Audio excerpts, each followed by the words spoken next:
성경 말씀 보시겠습니다. 성경 말씀 호세아 10장 12절 말씀입니다. 구약 성경 1265페이지입니다. 호세아 10장 12절 말씀 다 같이 한 목소리로 합독합니다. 너희가 자기를 위하여 공의를 심고 인애를 거두라. 너희 묵은 땅을 기경하라. 지금이 곧 여호와를 찾을 때니 마침내 여호와께서 오사 공의를 비처럼 너희에게 내리시리라. 아멘. 이걸 벌써 3년 했는데 아직도 헤매요. 설교 시작할 때 넘기는 게 상당히 어렵습니다. 오늘 보신 성경 말씀은 축복의 말씀, 그리고 우리가 은혜의 말씀을 나누는 시간대에 많이 쓰이는 그런 성구이기도 합니다. 그래서 저는 오늘 이 말씀을 가지고 이런 말씀을 드리고 싶어요. 우리가 살아가는 시간이 사실은 23년도에 대해서 이야기하려면 잘 이야기할 겁니다. 22년도에 대해서 이야기하려면 더 잘 이야기할 겁니다. 그리고 그 살아온 시간에 한 사건에 딱 포커스를 맞추면 더 구체적이고 더 자세한 이야기를 할 수 있을 거예요. 그것이 내 삶에 직접적인 관여된 사건이라면 더 그럴 겁니다. 이를테면 이런 거죠. 저에게 누가 2002년도 월드컵을 이야기하라면 아마 구체적으로 몇 날, 몇 월, 며칠, 몇 시, 어디, 무슨 경기장에서 누가 어떻게 했고라고 말을 하지는 못할지라도 그때 월드컵으로 우리가 느꼈던 감정, 그리고 우리가 공유했던 감격스러움들에 대해서는 서로 이야기할 수 있을 겁니다. 그런데 이제 다가오는 24년도 2월달, 3월달, 4월달, 12월달까지 12월 31일까지 우리가 삶에 대해서 이야기를 한다 그러면 우리는 쉽게 이야기를 하지 못합니다. 이유가 뭘까요? 그 이유는 우리가 아직 살아보지 않았기 때문입니다. 개척을 했을 때 우리가 제일 힘든 건 소망입니다. 누구나 비전을 가지고 하나님께서 이 개척에 함께 하시고 이 개척의 자리에 나와 함께 하신다는 그 감격스러움으로 우리는 개척을 시작합니다. 그렇게 하지만 그 개척의 시간들 속에서 하나님의 개입을 느끼는 시간보단 나 혼자 떨어져 있다는 고립감이나 외로움을 느낄 때가 간혹 있어요. 제가 그렇다는 얘기가 아니고요. 그런 분들이 있다란 얘기예요. 그럴 때 우리는 어떤 생각을 하냐면 과연 나에게 주신 이 시간은, 내가 앞으로 살아가야 될 이 시간들은 나에게 무엇일까라고 하는 고민을 갖게 됩니다. 그때 지금 우리가 읽었던 호세아서 10장 12절 말씀처럼 내가 무엇을 심고 내가 무엇을 거두기를 원하는지를 돌아보아야 된다라는 거예요. 다시 한번 볼까요, 우리 성경? 본문 말씀입니다. 너희가 자기를 위하여 공의를 심고 인애를 거두라. 그리고 너희의 묵은 땅을 기경하라. 왜요? 그때가 여호와를 찾을 때고 그때 여호와께서 너희에게 비처럼 공의를 내리실 거라고 말씀하시기 때문입니다. 그 이야기는 이런 거예요. 복잡하게 생각할 필요가 없어요. 나의 은혜가, 나의 믿음이 지금 누구를 위해 심는 거다라는 거예요.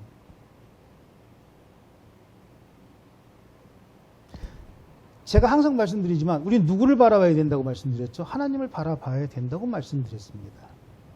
그런데 우리는 그 하나님을 나를 위해 있는 분으로 생각하지 않고 내가 하나님의 자리에서 하나님을 내 자리로 내려놓고 하나님께 지시하는 행동들을 할 때가 있어요. 그러면서 우리는 앞을 보지 못하고 우리는 나아가지 못함을 한스러워할 때가 있다는 거죠. 그런데 호세아는 그렇게 얘기를 합니다. 너희는 너희를 위하여 어떻게 하라고요? 공의를 심어라. 공의는 누구 거라고요? 하나님 겁니다. 인애를 거둬라. 공의를 심었을 때, 하나님을 위해 공의를 심었을 때 인애를 거둘 수 있는 거예요. 너희의 욕심을 심었을 때 너희가 큰 아파트를 얻고 권세를 얻을 거라가 아니라 하나님의 공의에 의해서만 너희는 하나님의 인애를 거둘 수 있다고 말씀하시는 겁니다. 그때가 바로 나의 묵은 땅을 기경하는 때니까. 그럼 기경은 뭐예요? 갈아엎는 거예요. 우리가 새해에 이제 봄철이 되면 어떻게 하죠? 저는 뭐 농사를 지어보지 못했으니까 그 용어들은 잘 모르지만 밭을 다 일구잖아요.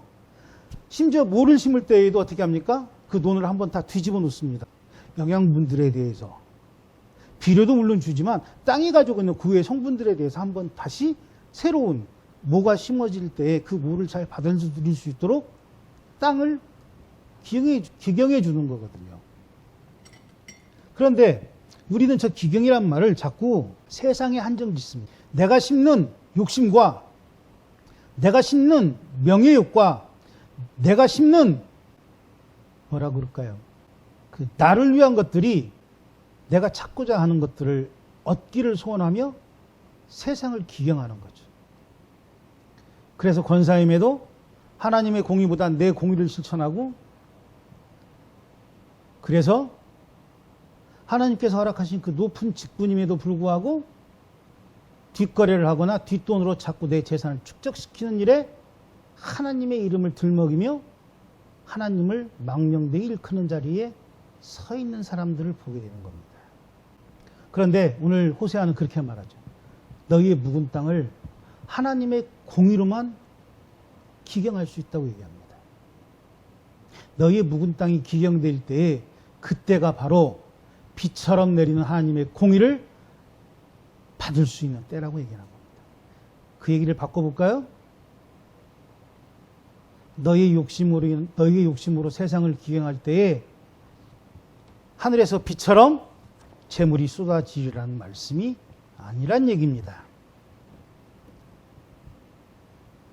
그런데 우린 자꾸 그것을 우리의 욕심대로 사용합니다.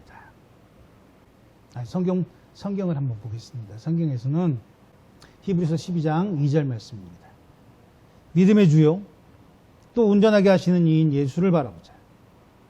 그는 그 앞에 있는 기쁨을 위하여 십자가를 참으사 부끄러움을 개의치 아니하셨더니 하나님 보좌 우편에 앉으셨느니라. 무슨 말씀이에요?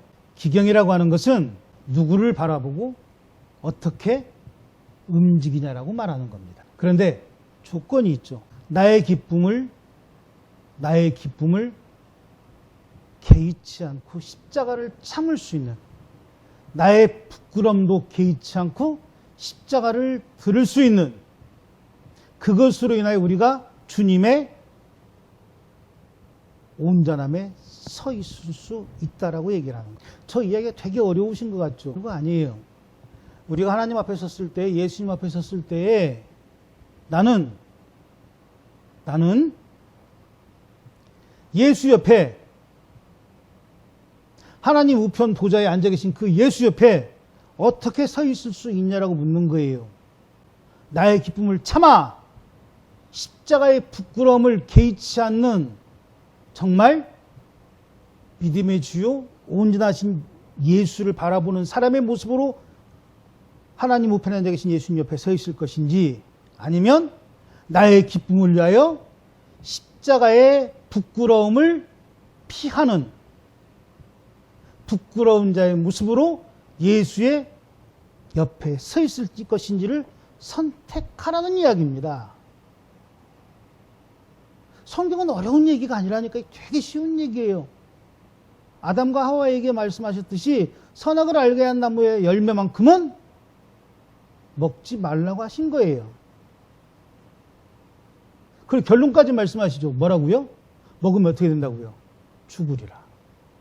근데 죽기 때문에 그걸 먹지 말라고 말씀하셨던 거지, 소설가들이나 상상력이 풍부한 작가들의 시선에 의해서 그것을 알게 되면 뭐 진실을 알게 되고 뭐 다른 것을 그거 아니에요. 죽기 때문에 먹지 말라고 하신 말씀이에요. 간단하게 얘기하면 그 이야기는 이것과 똑같아요. 믿음의 주요 온전하신 예수를 바라본 사람만이 하나님 우편에 앉아 계신 그 예수의 옆에 서 있을 수 있다라는 거예요. 어떻게 해요?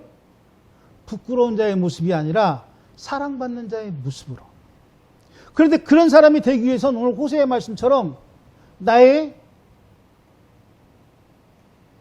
지나간 시간들을 이제 기경해야 된다고 말씀하시는 거예요.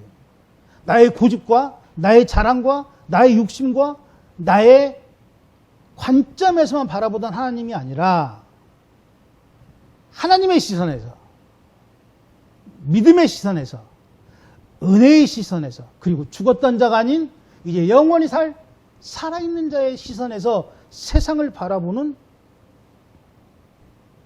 나의 관습을, 아니 그것을 바라보지 못하게 만든 나의 관습을 희경하라고 말씀하시는 겁니다. 그때 너희가 은혜 받을 때요, 그때의 공의가 하늘에서 비처럼 내린다라고 본문은 말씀하고 계시는 겁니다. 그런데 우리는 이걸 자꾸 어떻게 써먹냐면 축복받는 얘기라고 가리켜요. 10원을 심으면 100원을 거두고 100원을 심으면 1000원을, 아니라니까요. 무슨 하나님이 고리대금 업자입니까? 그런 분이 아니라니까요. 좀 하나님은 정직하신 분이라고 말씀하시죠. 심은 대로 거두는 거예요. 저 어렸을 때, 제 학생 때에 부흥 강사가 됐든 뭐 목사님이 되었건 학생회 헌신 예배를 드리면 꼭 오셔서 하신 말씀이, 그런 예화 중에 하나가 그거예요. 한 5분이 와서 설교하시면 5분 중에 한 분이나 2분은 꼭 그 설교를 넣었어요. 예화에. 어떤 학생이 시험을 앞두고 교회를 열심히 했답니다. 너무 열심히 해가지고 시험 공부를 하나도 못했어요. 그래가지고 시험 보기 전날 잠자기 전에 기도를 했답니다. 하나님, 내가 공부를 하나도 안 했습니다. 내가 시험을 잘 볼 수 있게 해주세요. 그리고 잠을 잤답니다. 그 다음 이야기는 다 아시죠? 막 답안지가 눈앞에서 막 보이더래요, 잠자는데. 그래 그걸 다 기억해서 썼답니다. 저도 그런 머리가 있었으면 좋겠어요. 그 다 외우는 시간이 더 힘들지 않을까요? 믿음이 없어서 그런 거예요, 제가? 예화니까 그렇게 얘기를 할 수 있어요. 그런데 예화라고 하는 것도 우리가 어떤 관점, 어떤 시선에서 보느냐에 따라서 그 예화가 되게 어색하고 이상해지는 쪽으로 흘러간다는 얘기죠. 믿음의 주를 바라보는 이유는 뭐예요? 내가 나중에 하나님 앞에 섰을 때, 예수님 앞에 섰을 때, 성령님이 나를 대신 나를 진술하실 때 내가 부끄러움 당할지 부끄러움 당하지 않을지에 대해서 믿음의 주, 온전하신 주를 바라보라고 말씀하시는 거예요.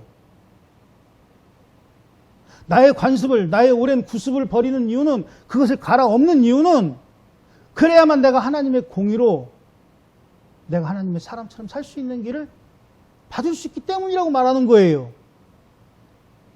그런데 그걸 100만 원 벌고 1000만 원 버는 얘기에 자꾸 집어넣으면 말이 맞습니까? 아니잖아요. 예수님은 구원받으라고 말씀하시는데 자꾸 복받으라고 얘기하는 것과 똑같다는 얘기라니까요.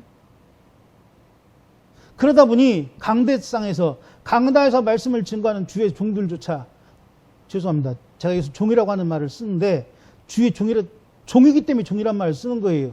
종님 아닙니다. 종입니다. 주께서 부르시고 주님과 계약한 자들이 종이에요. 근데 어떤 종이냐면 노예가 아니에요. 잠자고 일어나면 주님께서 내게 이마에 막 오늘 증거할 말씀해가지고 쫙 써주시는 게 아니에요. 예수님 말씀하실 때 왜 게으르고 미련한 종이라는 말씀과 왜 착하고 진실된 종이라는 말씀하신지 아세요? 왜 성도들이 착하고 진실되어야 된다고 말하면서 왜 주의 종들은 게으르고 욕심만 많은 종으로 서기를 소원하십니까? 하는 일이 다르니까 직급이 나누어진다고요? 하는 일이 다르니까 하나님 앞에 가서 상이 틀릴 거라고요? 하는 일이 다르다 그래서 우리가 사회에서 받는 것처럼, 월급을 틀리게 받는 것처럼 하나님 나라 가서 다르게 받을 거라고 생각하지 마세요. 오히려 성도로서의 삶을 잘 간직하고 잘 유지하다가 하나님 앞에 선 사람이 강단에 서서 하나님 말씀을 증거한다고 지 이야기하고 지 마음대로 성도들을 끌어가고 자기 하고 싶은 대로 교회를 만들어가는 주의 종이라는 사람들이 하나님 앞에 섰을 때에 어떤 대우를 받을지에 대해서 우리는 생각해 보아야 된다는 겁니다.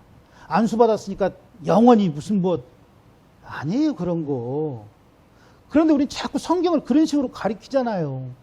제가 개척한다라고 하는 말씀을 처음에 드렸고, 제목에 개척이라는 이유를 넣은 이유가 그겁니다. 하루를 살아가는 건 하루를 개척하는 거예요.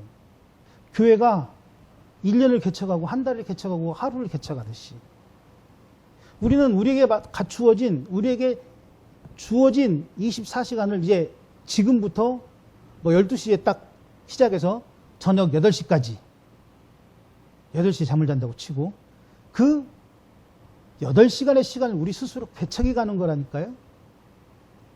그 시간을 기경해 가는 거예요. 교회도 마찬가지입니다. 교회도. 성도도 그렇듯이 교회도 마찬가지예요. 마찬가지로 목사도 똑같이 8시간을 개척해 나가는 거예요. 그런데 그 개척하는 것이 좀 다르죠. 왜냐? 성도들은 나의 삶과 교회의 삶을 위해서 자기의 시간을 개척해 갑니다. 기경해 나갑니다. 하지만 목사는 나의 삶이 아니라 교회의 삶을 위해서 그리고 성도의 삶을 위해서 남은 8시간을 기경해 가는 거예요. 그게 말씀을 준비하는 거고 그게 성경을 연구하는 거란 말이에요. 내게 주어진 그 시간이 하나님 앞에 믿음의 주에 온전하게 나를 만드시는 그 주님을 내가 어떻게 저들에게 소개할 것인지를 찾아가는 것이 주의 종들이 살아가는 삶의 기경이라니까요. 거기엔 돈이 없습니다. 거기엔 명예가 없어요. 거기엔 욕심도 없다니까요. 그런데 거기에 자꾸 세상과 아니 성도와 똑같은 교인과 똑같은 이익과 유익을 위해서 자꾸 강단에다 그걸 집어넣다 보니까 교회와 세상이 구분이 없어지고 교인과 성도가 구분이 없어지고 설교하는 사람과 설교 듣는 사람의 삶이 구분이 없어지는 삶을 사는 거 아닙니까? 그래서 제가 올 24년 되면 개척하는 마음으로 우리의 시간을 한번 살아보자라는 말씀을 드리는 거예요. 그런데 그 개척의 마음은 이런 겁니다. 자, 어떻게 개척을 해야 될까요? 내 마음대로 하는 게 개척입니까? 아니면 주님이 원하시는 대로 따라가는 게 개척입니까? 어떤 게 개척일 것 같으세요? 잘 아시는 것처럼 저는 항상 정답을 이야기할 때 2번째 많이 넣습니다. 4번째 이야기하면 그 4번째 중에 3번째가 정답일 경우가 많아요. 왜냐? 제가 학교 다닐 때 시험 문제 그렇게 찍었거든요, 항상.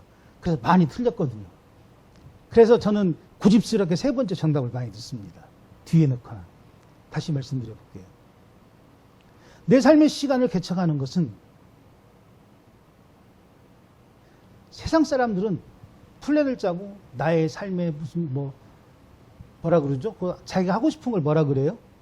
버킷리스트? 버킷리스트를 적고 어떻게 살고 몇 살에 뭐하고 몇 살에 뭐하고 막 합니다. 그리고 그렇게 살려고 노력합니다. 성도들은 어떻게 살아야 될까요? 성도들도 똑같이 계획하죠?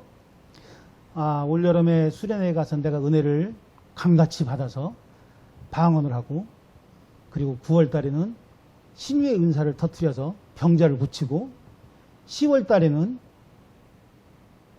내가 열방에 나아가 비행기를 타고 외국에 나아가 병자를 고칠 수 있는 신유의 목회를 하겠다. 아니면 성도들은 1월 달에는 그냥 말씀을 힘드니까 대충 듣고 2월 달에는 조금 더 듣고 3월 달에는 봄이 시작됐으니까 열심히 듣고 4월 달에는 그래도 봄철이니까 많이 졸리면 덜 듣는 그렇게 계획 세워가면서 말씀을 듣습니까? 그렇지 않아요. 세상이 살아가는 이야기하는 기경하는 방법과 주님이 말씀하시는 우리의 삶에 기경하는 방법이 약간 차이가 날 수밖에 없는 이유가 바로 거기에 있습니다. 왜냐하면 거기에는 세상은 관습을 따라가라고 이야기합니다. 구습을 따라가라고 이야기합니다. 왜요? 그게 확률적으로 맞거든요. 그러나 신앙은 날마다 새로워지라고 우리에게 권면하십니다. 어떻게 해요? 어제보단 한 발 더 가라고 말씀하시는 거예요. 태어났다 그래서 내가 뛰어다니고 걸어다닐 수는 없는 것처럼 신앙은 내가 주를 믿는다 그래서 갑자기 막 큰 은혜를 받고 큰 믿음이 성장하는 게 아니에요. 한 발 한 발 걸을 때 큰 믿음과 큰 은혜를 회복할 수 있는 거예요. 가나안 땅을 왜 40년 동안 헤매게 하셨다고요? 패역해서 이스라엘 민족이 죄악을 저질러서? 맞아요. 그런데 더 큰 하나님의 은혜가 있다면 저는 그렇게 생각했어요. 그 40년이 만약에 이스라엘에게 없었다면 이스라엘은 하나님과의 사랑을 더 깊게 회복하거나 더 깊게 관계할 수가 없을 거라고 저는 생각합니다. 왜냐하면 하나님은 그 광야에 가는 그 40년 동안 그들에게 필요한 것들을 적재적소에 먹이시며 내게 은혜의 강을, 은혜의 빗물이 내 몸에 서서히 스며들게 하셨거든요. 그래서 내가 하나님을 떠나서는 살 수 없다라는 것을 인정하게 만드시고 가나안 땅에 들어가게 하셨단 말이에요.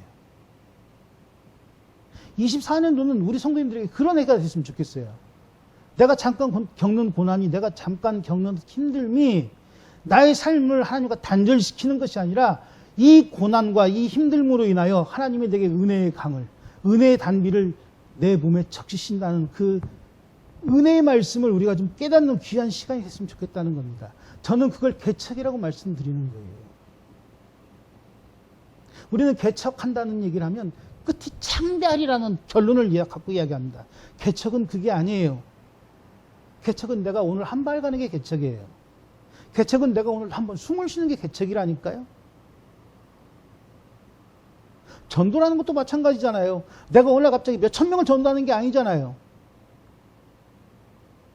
그냥 말로 전도지를 주는 것도 마찬가지예요. 한 장을 줄 때 전도지 한 장이 나누어지는 거고 그게 2장이 되고 4장이 되고 10장이 되고 100장이 되는 거잖아요. 마찬가지입니다. 은혜도 나는 모르지만 주님이 내게 허락하신 은혜의 단비가 서서히 차오를 때 내 몸이 은혜의 사람으로 변화되는 걸 느낀단 말이에요. 그런데 그 은혜의 시간을 알게 하는 것이 성령님의 일이고 그 성령님을 내가 아는 것이 바로 믿음이기 때문에 믿음의 사람이 되라고 자꾸 말씀드리는 거예요. 그 믿음을 소유하지 않는다면 내가 은혜의 비를 적셨는지 은혜의 폭포수를 막고 있는지 은혜의 강에 떠내려 가는지도 모르잖아요. 그래서 히브리서에 말씀하신 겁니다. 너희는 믿음의 주요 온전하게 하신 주를 바라보는 자라는 거예요. 지금 그게 믿음의 시작이니까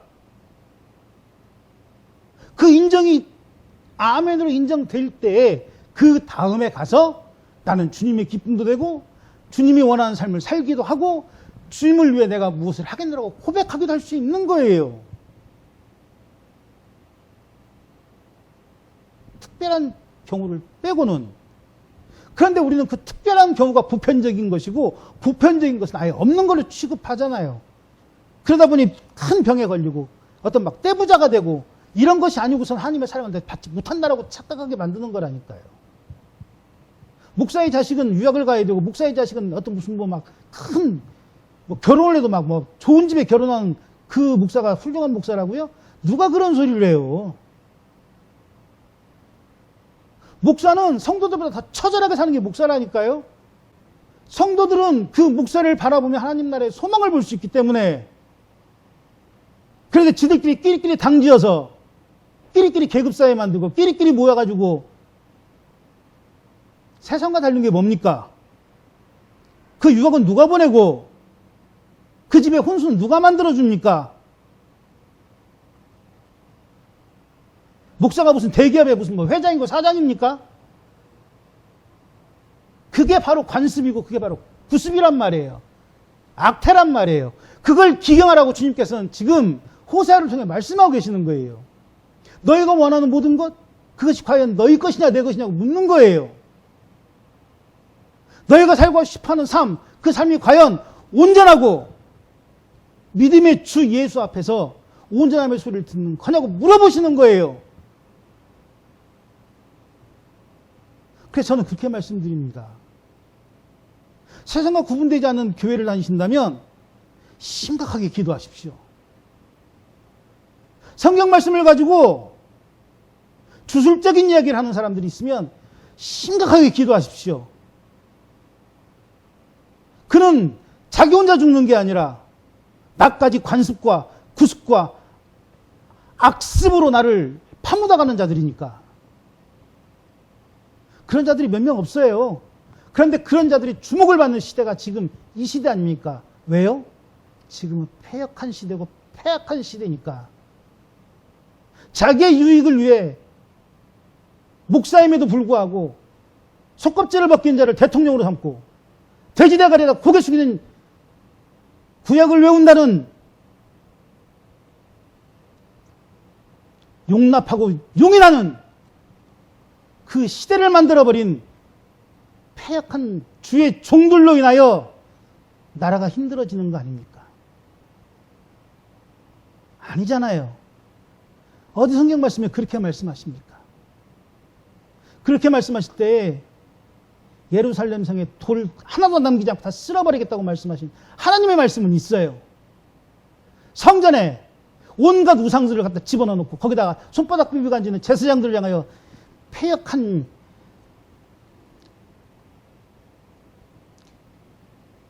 그 시대를 지금 우리는 살고 있다니까요.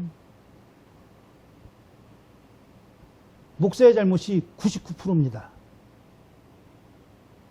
그럼 1%의 잘못은 누구일까요? 그것을 알아채지 못한 성도들의 잘못인 거예요. 그만큼 성경을 안 봤다는 얘기고 그만큼 하나님의 말씀에 귀 기울이지 않는다는 얘기예요. 일주일 내내 딱 1시간 이 예배 시간에 앉아서 하나님 말씀 듣고 나의 삶이 기경될 거라고 착각하지 마십시오. 일주일 내내 단 1분도 하나님과 간절한 대화가 없는 자가 하나님의 말씀으로 나를 기경할 수 있다고 착각하지 마십시오. 또 그렇게 변화시킬 수 있다고 착각시키는 설교를 듣는다면, 착각시키는 텍스트의 책을 보고 계신다면 당장 태워버리시고 지워버리십시오. 성경 어디에도 그런 말씀은 단 한마디도 안 나옵니다. 슬피 이갈며 우는 자들만이 존재할 뿐이지. 시대는 점점 그렇게 갈 겁니다.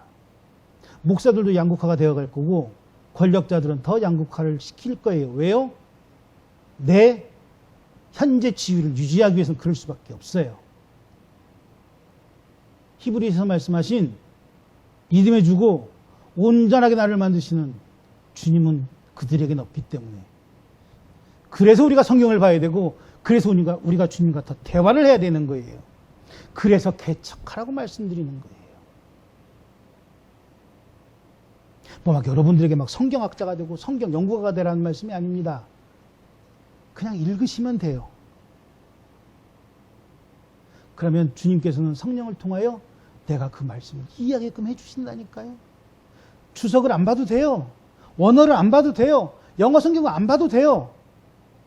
한 절 말씀에 꽂혀가지고 딱 한 절만 보고 막 달달달 외우지 말고 그 성경 전체에서 왜 이 구절이 여기에 있어야 되는지에 대해서 그것만 보게 된다 그래도 우리는 그 말씀의 10분의 2는 이해합니다. 그럼 적어도 강대상에서 자기의 욕심으로 성구를 여기저기 짜집게 하는 그런 가짜들은 다 걸러낼 수 있어요. 사랑하지도 않으면서 눈에 사랑의 눈빛만 연기하는 그 탤런트들은 걸러낼 수 있다니까요. 자기가 무슨 말 하는지도 알지 못하고 자기 머릿속에 아무런 계획이 없으면서도 마치 휘황찬란한 계획이 있는 것처럼 이야기하는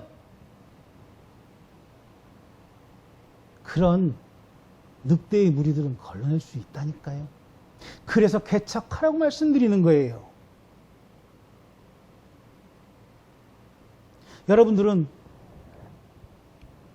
어느 때에 하나님이 여러분들에게 찾아오기를 원하십니까?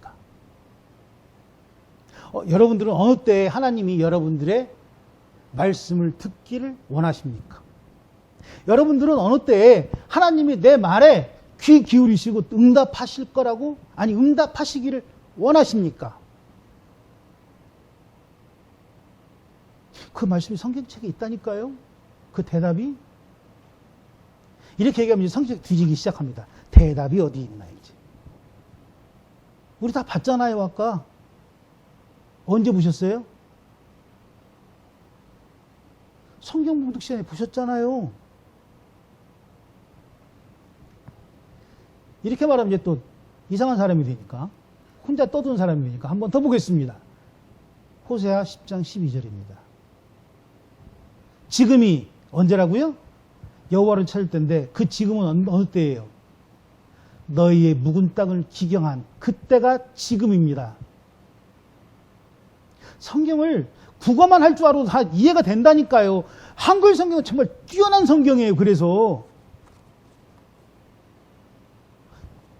제가 물론 원어를 못하는 이유도 있지만 영어도 못하고